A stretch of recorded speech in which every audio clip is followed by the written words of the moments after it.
दोस्तों इस समय पाकिस्तान की जो कंगाली का नज़ारा है वो पूरी दुनिया उसका लुत्फ उठा रही है, क्योंकि अभी जो मिडल ईस्ट में सारा मुद्दा चल रहा है, जो युद्ध चल रहा है, उसकी वजह से पाकिस्तान के पास ऑयल जो था वो ख़त्म हो चुका है। अब इसकी वजह से अभी हाल फिलहाल में ही वहाँ के जो पीएम है उन्होंने अनाउंसमेंट करा है कि काफ़ी सारी चीज़ों पर पाबंदी लगा दी जाएगी ताकि ऑयल को बचाया जा सके ज़्यादा से ज़्यादा, क्योंकि अभी बिल्कुल भी नहीं अंदाज़ा लगा सकते हैं कि आखिर ये युद्ध कब तक चलेगा। अब यही लोगों का सवाल है कि क्यों भाई, आप तो बड़ा ईरान के आसपास ही हैं, तो आप वहां से क्यों नहीं मंगा लेते ऑयल, या फिर अगर हम कहें स्ट्रेट ऑफ हॉर्मोन्स भी आप बहुत उसके करीब हैं, तो आखिर वहां से आप क्यों नहीं मंगा लेते ऑयल, या फिर जिसको आपने नॉमिनेट करा था नोबेल पीस प्राइज के लिए अमेरिका को, आखिर अमेरिका आपका साथ क्यों नहीं दे रही है। यानी कि यहाँ पाकिस्तान की जो है टांग खिंचाई एकदम जोरों शोरों से करी जा रही है। अब आखिर समझते हैं कि ये जो क्रूड ऑयल का प्राइस बढ़ता जा रहा है, या फिर ये जो मिडिल ईस्ट में इस समय जंग हो रही है, युद्ध हो रहा है, इसका आम जनता पे, सिर्फ पाकिस्तान पे ही नहीं बल्कि हिंदुस्तान या अन्य सभी देशों पे क्या इंपैक्ट पड़ने वाला है, इनकी इकोनॉमिक पे क्या इंपैक्ट पड़ेगा, इसको आज की इस वीडियो में समझने की कोशिश करते हैं। नमस्कार दोस्तों, मैं जया आप सभी का आज की इस वीडियो में स्वागत करती हूँ और आशा करती हूँ आप सभी ने चैनल को सब्सक्राइब जरूर किया होगा। तो शुरुआत करते हैं आज की इस वीडियो की। सबसे पहली चीज़ ये कि हाल फिलहाल में ही यहाँ पे ये बताया गया कि पाकिस्तान में ऑयल की कमी होने की वजह से वहाँ पे जो है फ्यूल का प्राइस बहुत ज़्यादा हाई कर दिया है। यही नहीं, यहाँ ये भी कहा गया कि जो यहाँ के अधिकारी हैं, ये जो पार्लियामेंट मेंबर्स हैं, उनकी सैलरी में भी कटौती कर दी जाएगी। ठीक है, यही नहीं, ये भी कहा गया कि यहाँ पे अभी इस समय जो पाकिस्तान के हालात हैं, इसको देखते हुए साफ साफ वहाँ के पीएम ने कहा कि अभी क्या किया जाएगा, स्कूल कॉलेजेस बंद कर दिए जाए, वहाँ पर सारी क्लासेस क्या होंगी, ऑनलाइन होंगी, और ज़्यादा से ज़्यादा ट्रांसपोर्ट का हमें अभी यूज़ अवॉइड करना है। इस समय एम्बुलेंस को ज़्यादा उसकी ज़रूरत होती है, इसीलिए एम्बुलेंस वैसे ही चलेगी जैसे पहले चलती थी, लेकिन लोग क्या करेंगे, अभी ऑफिस ना जा कर के घर से ही काम करेंगे। वर्क फ्रॉम होम की बात कर दी गई है, हफ्ते में सिर्फ 4 दिन ऑफिस की बात कर दी गई है। ये सारी चीजें अभी हाल फिलहाल में ही की है, और इसके पीछे जो कारण है वो सिर्फ एक कारण है कि वहां पर जो है ऑयल की कटौती हो रही है, वहां बहुत ज्यादा ऑयल की कमी आ चुकी है, जिसकी वजह से फ्यूल का प्राइस बहुत ज्यादा बढ़ भी चुका है। ठीक है, अगर हम बात करते हैं, इस समय क्रूड ऑयल जो है वो $110 तक जा चुका है। अगर ये जो क्रूड ऑयल है $110 जा चुका है, जिसकी वजह से इसका इंपैक्ट कहीं ना कहीं आम जनता पे पड़ने वाला है। क्यों?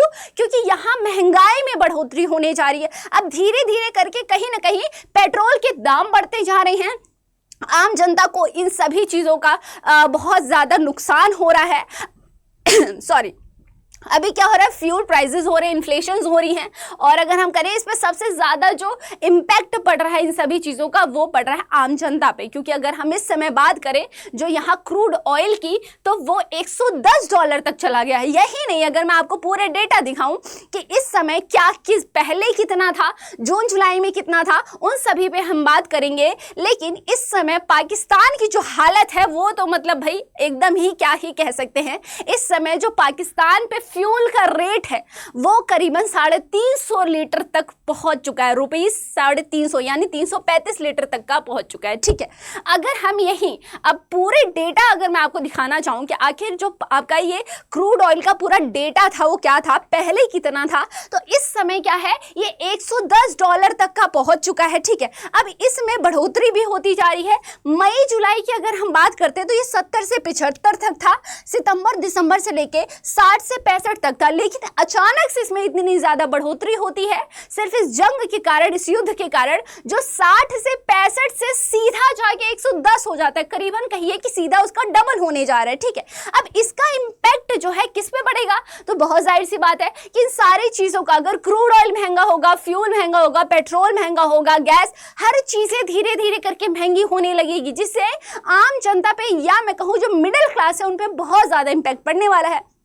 अब यही नहीं, ये जंग जो शुरू हुई है ये रुकने का भी नाम नहीं ले रही है। ये ईरान, इजराइल और अमेरिका के बीच की ये जंग है, इनके बीच की जो लड़ाई है कहीं भी थमने का नाम नहीं ले रही है। अब यहाँ पर अगर हम बात करें, ये ईरान जो इस समय खमेनी के बदला लेने पे उतारू है। अब ये यूएई पे भी अटैक कर रहा है। अभी हाल फिलहाल में इसने 16 बैलिस्टिक मिसाइल्स दागी हैं, 117 ड्रोन यूएई पर दागे हैं। अब हाल फिलहाल में यूएई ने अभी इसका कुछ भी रिस्पॉन्स नहीं दिया, या मैं कहूँ अभी यूएई ने इसका कोई भी अटैक इस पे नहीं करा। ये अटैक्स हुए हैं ईरान की तरफ से, ठीक है। यानी कि ईरान पे अभी कहा जा रहा है कि भाई इस युद्ध को, इस लड़ाई को रोका जाए।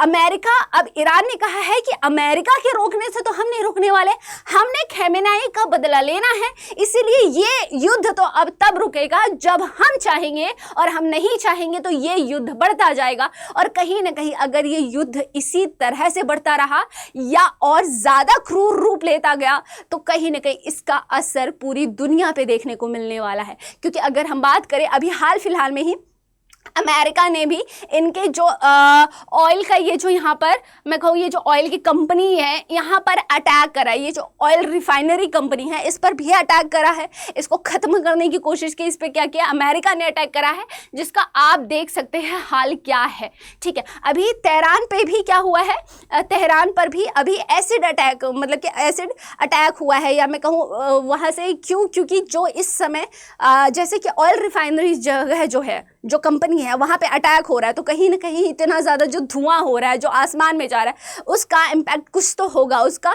यानी हम कहें पर्यावरण पे भी बहुत ज़्यादा दुष्प्रभाव हो रहा है उसका। इन सारी चीज़ों का इम्पैक्ट हम साफ देख सकते हैं कि किस प्रकार से सिर्फ जनता पे ही नहीं, इन्वायरमेंट पे कितना ज़्यादा नुकसान हो रहा है, इन्वायरमेंट को कितनी ज़्यादा हानि हो रही है, आप ये प्रॉपर इन इमेजेस से देख सकते हो, ठीक है। अब बात ये आती है कि ऑपरेशन डेजर्ट शील्ड क्या है। अगर मैं आपको ऑपरेशन डेजर्ट शील्ड के बारे में बताऊं तो देखिए, कोई भी दो कंट्री है जब वो आपस में लड़ती है, तो जब भी समझिए कि जैसे ईरान है, ईरान का जो पावर है या मैं कहूँ एनर्जी पावर है वो है ऑयल। तो अमेरिका क्या करती है, या फिर कोई भी कंट्री अगर ईरान पे अटैक करेगी तो वो उसकी ऑयल पे यानी उसकी एनर्जी पे अटैक करती है। तो यहाँ पर भी यही सिस्टम हुआ है। अमेरिका ने भी क्या कहा है, ऑयल रिफाइनरी जो वहाँ की कंपनी है वहाँ पर अटैक करा है सीधा ईरान के, लेकिन ईरान यहाँ थमने का नाम नहीं ले रहा है, ईरान रुक नहीं रहा है। अभी इस समय सारी चीजें हो रही हैं जिसकी वजह से क्रूड ऑयल बहुत ज्यादा महंगा होता जा रहा है, और इसका इंपैक्ट हमें हिंदुस्तान पे भी देखने को मिल रहा है। अभी गवर्नमेंट ने कहा है कि हमारे पास 50 दिन का ऑयल है, तो किसी दिक्कत की जरूरत नहीं है। और अगर हम बात करें, ऑयल की कमी इस समय हमारे पास नहीं है, लेकिन अभी हाल फिलहाल में जो न्यूज देखने को मिल रही है वो ये आ रही है कि मुंबई में कहीं ना कहीं गैस की कमी धीरे धीरे देखने को मिल रही है अब हमें। तो क्या आपको क्या लगता है कि क्या हमारी हालत भी क्या पाकिस्तान जैसे हो सकती है? क्योंकि यहाँ गवर्नमेंट ने तो ये दिलासा दिया ही है कि 50 दिन तक अभी हिंदुस्तान में किसी प्रकार की ऑयल की कमी नहीं होगी, लेकिन ये जो युद्ध है ये विराम लेते हुए तो देखने को नहीं मिल रहा है। आपको क्या लगता है, अपने विचार कमेंट सेक्शन में जरूर बताइएगा। और इस बार पाकिस्तान की जो हालत है, जो आए दिन पाकिस्तान कहीं ना कहीं कटोरा लेके किसी न किसी देश में पहुंच ही जाता है, तो उस पर भी अपने विचार जरूर बताइएगा। अब यही अगर हम बात करें ऑयल की, हिंदुस्तान में ऑयल की कमी इसलिए नहीं होगी क्योंकि अगर हम बात करें कि हम ईरान से नहीं ले रहे हैं, तो इस समय हम टॉप 5 नेशंस हैं जहां से हम ऑयल लेते हैं, इंपोर्ट करते हैं। जैसे इराक, यूएसए है हमारे पास, नाइजीरिया है, सऊदी अरेबिया है, यूएई है, रशिया, इनसे हम हमेशा ऑयल लेते रहते हैं। इसीलिए ये सांत्वना दी गई है कि ऑयल की कमी नहीं होगी, ठीक है। ये कुछ ऐसी जगह है जहाँ से हमेशा एक्सपोर्ट होता रहता है, ठीक है, जो आप देख सकते हैं इस मैप में। अब अपने विचार कमेंट सेक्शन में जरूर बताइएगा कि पाकिस्तान में इस समय ये जो कंगाली का माहौल है, आप इसके बारे में क्या सोचते हैं, अपने विचार कमेंट में बताइएगा। और अगर चैनल में नए हैं तो चैनल को सब्सक्राइब करना मत भूलिएगा। आप लोग चैनल को सब्सक्राइब नहीं करते तो ऐसे ही और इन्फॉर्मेटिव वीडियोस के लिए, हमारे आस पड़ोस के देश में क्या चल रहा है इसके लिए इस चैनल को सब्सक्राइब जरूर करिएगा। मिलते हैं नेक्स्ट वीडियो के साथ, तब तक के लिए thank you so much for watching. जय हिंद।